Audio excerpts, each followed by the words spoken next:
pas. Les Anglais ne t'abordent pas, les Anglais te regardent, mais jamais ils ne vont te parler.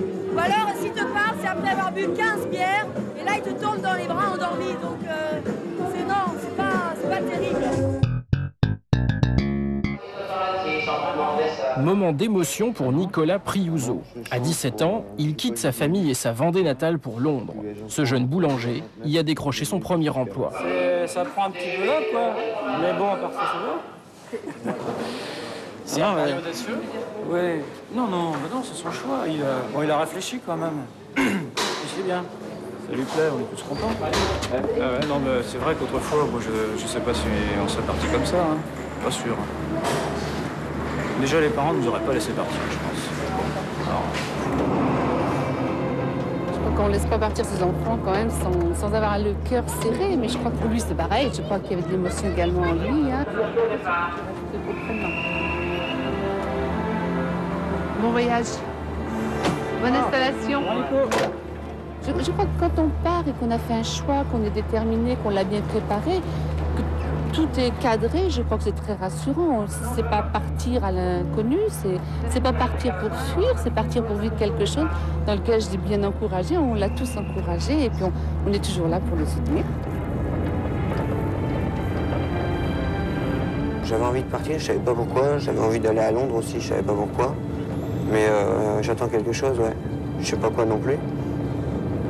Mais ouais, j'attends quelque chose. Vous êtes un peu en recherche? Beaucoup même. Beaucoup.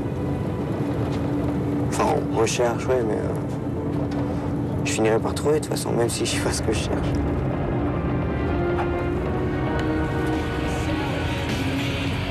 Quel type d'emploi là vous allez avoir à Londres? Je serai boulanger à Bagatelle. Bagatelle, c'est une boulangerie, pâtisserie, traiteur. We just call it about sort of, say £18, that's about right. How much? About 18, yeah? I'll give you a receipt for it. Yeah. Ok. All right, mate. Thanks.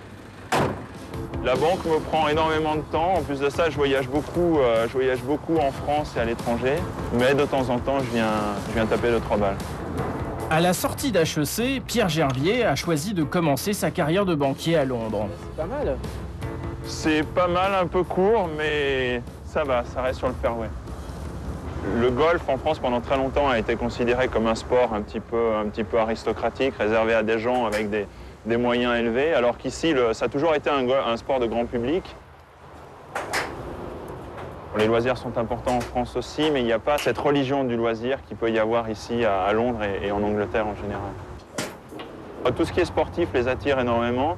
Il y a beaucoup de familles, d'enfants et de parents qui jouent au football le week-end, qui jouent au cricket aussi, au golf et tout un tas de sports que les gens en général préfèrent faire en famille. En France, quand vous gagnez bien votre vie, ou vous êtes malhonnête, ou vous exploitez les autres, mais en tout cas, on ne pense pas que vous travaillez plus dur que les autres. Alors attention, ça remonte. On a encore en France cette relation très malsaine à l'argent et à la réussite. La City, le temple de la finance. Depuis des années, elle fascine les jeunes Français.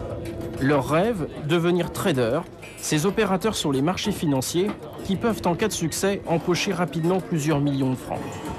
Londres est une place financière importante, beaucoup plus importante que Paris. Donc les opportunités de carrière sont beaucoup plus nombreuses ici. En France, pour avoir accès à une salle de marché comme trader, il faut bien souvent être passé par un certain nombre d'écoles de commerce ou d'ingénieurs très précisément listées. Alors qu'ici, c'est beaucoup plus des personnalités qui sont recherchées. Je dirige ici l'équipe de gestion de fortune, c'est l'activité générale de la banque, mais je dirige une équipe qui conseille exclusivement des clients français, donc des clients français avec des patrimoines importants. Vous avez parmi vos clients quelques traders? J'ai parmi mes clients quelques traders qui sont des gens assez jeunes qui, au travers de bonus importants et successifs et bien gérés par la suite, ont pu mettre de côté un patrimoine relativement important malgré leur jeune âge. Trader junior en tout début de carrière est quelqu'un qui va gagner assez facilement entre 400 et 500 000 francs de salaire brut, plus un bonus entre 2 et 3 fois son salaire fixe. Alors ça doit faire tourner la tête à un certain nombre de jeunes Français. Ça fait tourner la tête à un certain nombre de jeunes Français qui se disent il faudrait mieux commencer à Londres qu'à Paris. Si l'attrait de l'argent est la seule motivation, il faut faire attention. Quand on est trader, on peut perdre sa place très vite. On arrive en fait à l'auberge, là, apparemment c'est là, je sais pas. J'ai fini mes études, après je suis montée sur Paris et maintenant la prochaine étape, ça sera Londres. Okay. Je pars pour 1 an. Mes objectifs sont en premier de parler couramment l'anglais. Hi. Hello, how can I help you? Yeah, I booked a room in the name of Nedelec. Yeah. Et le deuxième, et qui est le plus important, c'est d'avoir une expérience professionnelle dans le secteur qui m'intéresse, c'est-à-dire les transports et la logistique.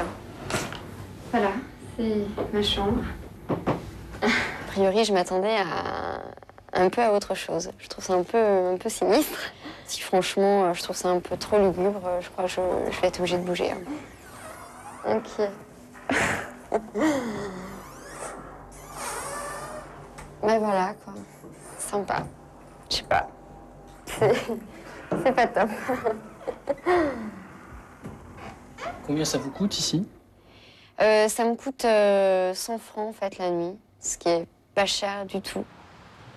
Le logement définitif, je vais essayer de le trouver par le magazine The Loot, où il y a des annonces pour partager des appartements.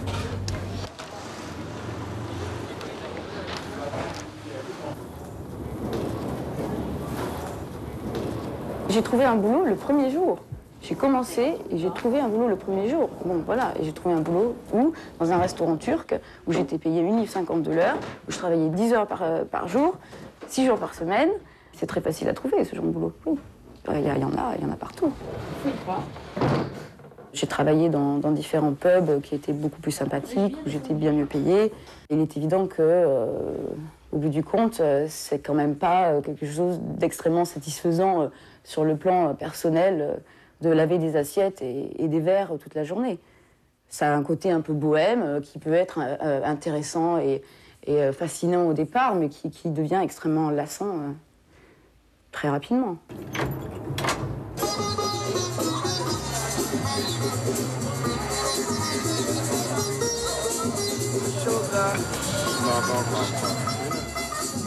Vous avez connu le chômage?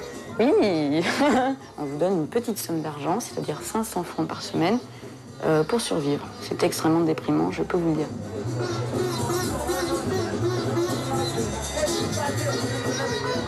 Le coût de la vie est élevé ici? Oui. Oui, mais il y a toujours des moyens de s'en sortir. Justement, ce genre de marché, bon, il y a des choses horriblement chères, mais on peut se vêtir ici pour rien du tout, hein. Rien du tout. On peut trouver des vêtements à 10 francs ou des choses comme ça. J'ai quand même attendu presque 2 ans pour avoir ce qu'on peut appeler un vrai boulot. J'utilise mon cerveau, mais disons que c'est un boulot qui est très très mal rémunéré. C'est du genre, après taxe, 7 800 francs par mois. Et je parle 3 langues étrangères au travail. Vivre à Londres, c'est la lutte au quotidien. Quand on n'a pas un bon boulot, c'est la lutte au quotidien. C'est le stress au quotidien. Mais je suis encore là, donc ça veut dire que Londres a des choses à apporter quand même. Qu'est-ce qui fait que vous n'ayez pas craqué au point de repartir en France? Eh bien, paradoxalement, j'ai toujours été plus heureuse à Londres que je l'ai été en France.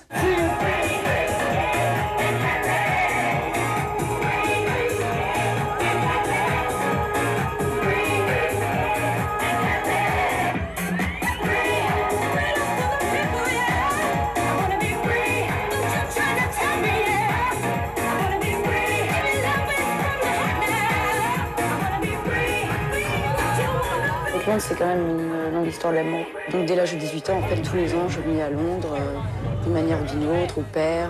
À la fin de mes études, en 96, il n'y avait qu'une seule chose à faire, c'était venir s'installer ici. Moi, j'ai des amis du monde entier. Parce qu'il y a le monde entier à Londres. C'est ça c'est une ville complètement cosmopolite, Londres. C'est un quartier qui est extrêmement intéressant dans la mesure où c'est le premier quartier d'implantation jamaïcaine. Donc les Jamaïcains sont arrivés là dans les années, à la fin des années 50, début des années 60. Petit à petit, c'est devenu un carnaval vraiment extrêmement populaire. C'est une ville fantastique, j'ai tellement changé. Londres m'a tellement changé. M'a tellement transformé et je pense pour le mieux. Donc, bah ouais, je sais pas. Je vais essayer de trouver. Allô, oui, bonsoir. Oui, bonsoir. Je suis arrivé de France là, il y a pas longtemps et je devais peut-être rencontrer Monsieur Le Cellier. D'accord, je vous ouvre. Philippe? Oui, écoute, le jeune homme vient d'arriver, si tu pouvais venir l'accueillir. Monsieur Le Cellier? Nicolas, le nouveau boulanger. Ah, Bonjour.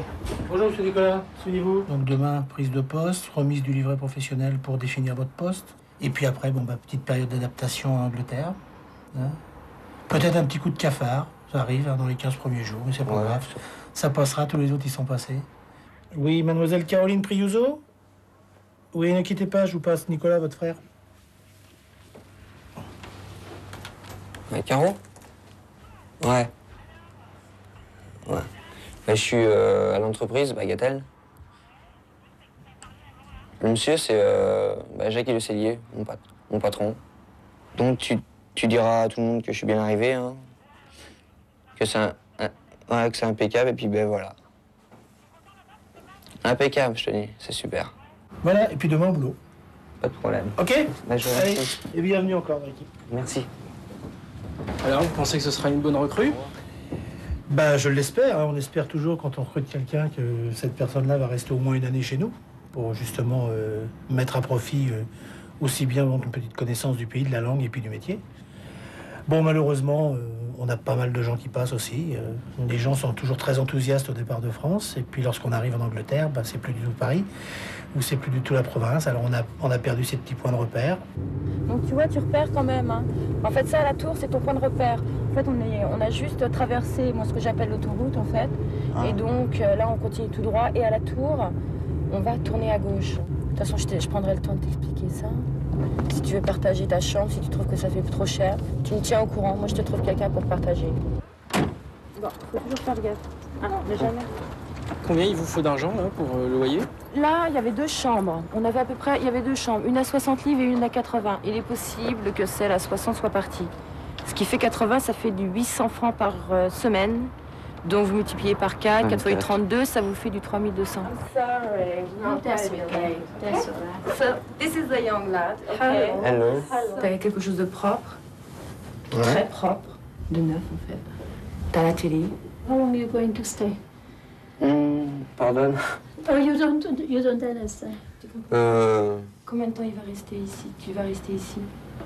I don't know. You don't know. I don't know. Okay. You let me know. But you look after him because he's quite young. Oh, I see. How old are you? I'm 17. 7. 80. No, it's okay. Is it okay? Yeah, look. Sorry. 2, 2, 4, 6. Okay. Thanks. Okay, very then. much. Thanks. Yes, okay. Nicolas, qu'est-ce que vous pensez de votre chambre? Bah c'est bien. C'est pas vraiment ma couleur préférée, mais sinon c'est impeccable. Ouais. Il y a la douche, il y a ce qu'il faut, quoi. Et puis va falloir que je trouve quelqu'un d'autre pour la partager, parce que bon, ça fait un peu trop cher, quoi, la thune. Ça va faire rack, mais c'est impeccable, sinon super.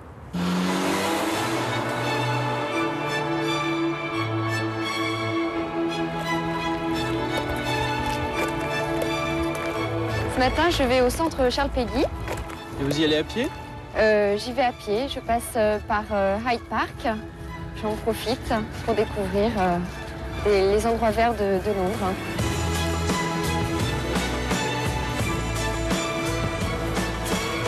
Ça va, vous avez le moral? Oui, il n'y a pas de problème. Ça va mieux que peut-être le premier jour où finalement j'ai découvert pas mal de choses et c'est un petit peu bousculé. Mais là maintenant, j'ai trouvé mes repères. Je pense que ni le travail ni le logement sont difficiles à trouver. Tout peut se faire très rapidement. Le logement en une journée et un petit travail en une journée également. Le centre Charles Péguy, c'est en fait une association qui permet aux Français qui débarquent à Londres, comme moi, de trouver un logement et un travail. Donc pour l'instant, je jette un œil sur les offres. Apparemment, il y a des annonces, enfin des jeunes filles au pair qui sont recherchées. Il y a des boulots de réceptionniste et de serveur. Et puis, il y en a pas mal. Nous, on est là vraiment c'est pour accueillir les jeunes Français qui arrivent sur Londres. Ouais. On travaille sur du long terme. Donc maintenant, c'est vrai qu'au niveau des emplois, en ce moment, au niveau de logistique, transport, tout ça, on n'en a pas énormément. Il y a eu une augmentation ces derniers temps de Français qui sont arrivés en Grande-Bretagne. En 97, il y a environ 3500 personnes qui sont passées par le sein du centre. Et en 98, on va plutôt vers 5000. Ton niveau d'anglais, comment pour le moment? Moi, je me débrouille. Je crois que la première raison, c'est de venir apprendre l'anglais sur place. Ensuite, il y a aussi un marché britannique de l'emploi qui a été assez dynamique ces derniers temps. Donc les Français se sont aperçus, surtout pour les jeunes diplômés, qu'il y avait des opportunités certaines ici en Grande-Bretagne. Donc ils sont venus aussi pour ça. Il y a aussi la proximité grâce à l'Eurostar. Maintenant, Paris est à 3 heures de Londres. Près de 2000 Français viennent chaque mois tenter leur chance à Londres. Mais dans cet Eldorado présumé, tout commence souvent par des petits boulots. Ouais, on vient d'arriver. On arrive aujourd'hui. Vous êtes arrivé aujourd'hui. Vous avez un logement pour ce soir ou... Non, on va trouver un bed and breakfast ou quelque chose comme ça. J'ai fait une école de commerce en France. Je viens juste d'être diplômé. Donc j'ai mon diplôme français et j'ai des diplômes anglais également. Et elle m'a dit qu'elle était assez contente de l'entretien, comment ça s'était passé, que tu étais prise. Ah, parce que là, j'ai juste commencé ce matin, en fait. Ben, je l'ai appelé ce matin. Je suis faire du business, côté marketing. Je suis spécialisé marketing et vente. Je voudrais savoir quel genre d'annonce vous avez ici maintenant. Ici à Londres, les employeurs britanniques n'hésitent pas à donner des grandes responsabilités, si ça fonctionne bien entendu. Avec une personne, il y a des chances de promotion assez rapides. Mais il ne faut pas griller les étapes, il faut pouvoir commencer, il ne faut pas penser que tout de suite on va arriver, on va avoir un emploi à responsabilité. Mais après, ça peut aller très vite. Je suis arrivée jeudi, j'ai eu l'entretien vendredi et je travaille depuis aujourd'hui. Ah, mais c'est ça qui est dingue. Qu'est-ce que tu fais? Je suis dans un magasin de jouets. Je suis vendeuse. Vous avez un emploi déjà ici? Ouais. D'accord. Vous faites quoi? Je travaille dans un restaurant. Par contre, pour l'appartement... T'es dans un appart, toi? Non, je cherche, c'est galère. Par exemple, là, on commence à prédire une crise en Grande-Bretagne, que l'activité va baisser. En France, on a l'impression que ça va repartir. On s'aperçoit d'une chose, c'est qu'il y a tout le temps autant de personnes qui arrivent en Grande-Bretagne. Je vais vous donner une fiche à remplir, si vous pouvez remplir à côté, puis vous venez me voir tout de suite. Tu payes combien par mois? Par semaine, si c'est pas indiscret? Par jour, 12, ça fait 84 la semaine, petit déjeuner compris. Alors attends, parce que là j'ai vraiment un meilleur plan. L'Angleterre, c'est quand même pas un paradis fiscal? Alors l'Angleterre, si, c'est un paradis fiscal si vous n'êtes pas anglais. Pourquoi les gens viennent ici? C'est parce que les Britanniques ont su mettre en place un système fiscal extrêmement intelligent. Donc vous comprenez bien l'avantage de ce système. Je suis un très gros patrimoine qui est constitué de portefeuilles de titres, de liquidités, d'un certain nombre d'actifs mobiliers. Je laisse l'intégralité de ces actifs mobiliers et en dehors de France et en dehors d'Angleterre, de préférence dans un paradis fiscal, ce qui fait que je ne rapatrie qu'un minimum d'argent dont j'ai besoin pour couvrir mes frais de vie ici en Angleterre, et ça n'est que sur ce minimum d'argent que je suis imposable. Vous avez le sentiment qu'il y a une certaine forme d'évasion de capitaux en direction d'Angleterre? Absolument. On est au cœur de ce mouvement-là. On voit les gens arriver ici. Contrairement à ce qu'on veut bien nous dire en France, il y a une sortie massive de capitaux en France. Il ne faut pas se voiler la face. Et non seulement une sortie massive de capitaux et de patrimoine, mais une sortie massive de personnes physiques. Lorsque vous vous rendez compte que 7 jours sur 10, vous travaillez pour l'État et non pas pour vous-même, bien les gens ils réfléchissent à 2 fois et se disent ça ne me dérange pas de travailler dur, ça ne me dérange pas de prendre des risques, mais l'argent que je vais en retirer, je préférais qu'il aille à moi en rétribution de ses efforts plutôt qu'à l'État. Vous allez rester ici? Définitivement. Je resterai en tout cas hors de France, ça c'est sûr, mais très certainement en Angleterre. Je me sens bien dans la culture, dans l'environnement, dans la société. Donc c'est un peu ma patrie d'accueil maintenant. Vous n'aimez pas la France? J'adore la France. Je suis un amoureux fou de la France. Ce que j'aime moins, c'est la façon dont elle est gérée. Vous gagnez plus d'argent ici que vous gagneriez en France? Beaucoup plus. De quel ordre à peu près? Quelqu'un dans ma situation en France gagnerait probablement la moitié de ce que je gagne aujourd'hui ici à Londres.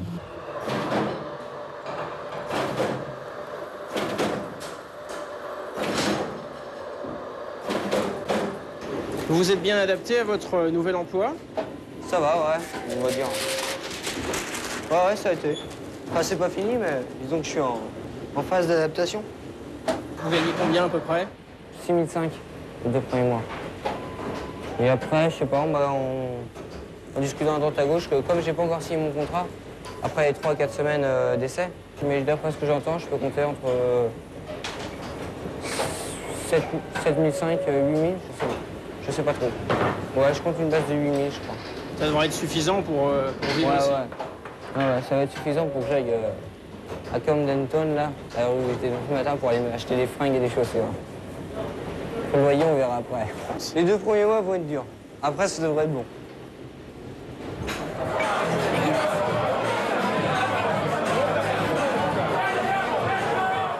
Si ça te plaît, tu passes. Non, mais moi ça m'intéresse, oui, ça m'intéresse vraiment.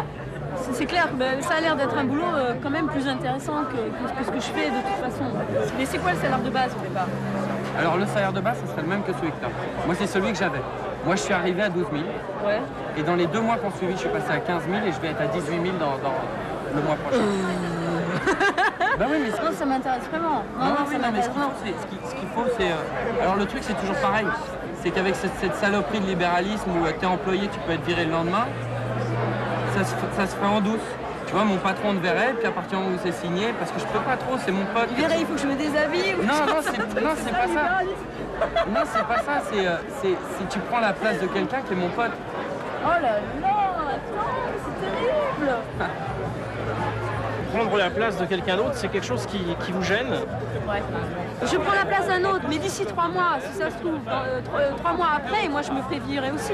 Je veux dire, moi je me suis virée de 3 boulots différents ici déjà. Je veux dire, donc ça fait partie de l'ordre des choses d'une certaine manière dans ce pays. Donc. On en voit tellement de Français qui arrivent à Londres, ils viennent pendant l'Eldorado, ils veulent trouver du boulot, ils se retrouvent dans un pub, ils en chient pendant 3 mois. Et tu vois des pauvres dans la rue, bientôt ça va être des Français, parce qu'avec le nombre de Français qu'il y a des pauvres dans la rue, c'est de la folie, quoi. Les Anglais ne draguent pas, les Anglais ne t'abordent pas, les Anglais te regardent, mais jamais ils ne vont te parler. Ou alors, s'ils te parlent, c'est après avoir bu 15 bières, et là ils te tombent dans les bras endormis, donc c'est pas terrible. 10 jours ont suffi. Audrey a trouvé un premier emploi dans son domaine de compétences. J'ai compris qu'il valait mieux prendre le vélo plutôt que d'attendre pendant 5 à 10 minutes un bus. Je préfère compter sur mes jambes. C'est un choix rationnel dans la mesure où le transport coûte relativement cher sur Londres. Moi, j'ai pris un pass pour le bus. Il me coûte plus de 400 francs. Et si je veux le bus et le métro, il faut compter un prix de 800 francs par mois. Donc, ce qui est quand même important. Martin? Yeah. Yeah, have you received you had the order of En fait, je travaille donc pour un importateur de vin. Et en fait, j'exploite mes langues et j'exploite aussi mes connaissances en transport et en logistique. Mais donc voilà, moi je trouve que c'est l'idéal. Et alors, vous gagnez à peu près quel salaire? Je gagne 125 000 par an et pour 32 heures de travail par semaine. Je trouve que, enfin, il n'y a pas photo. Je suis hyper contente.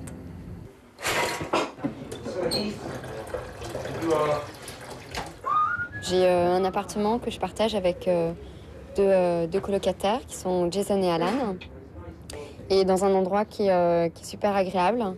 C'est le même prix qu'à l'auberge de jeunesse, c'est-à-dire 700 francs la semaine. Cheers. Cheers.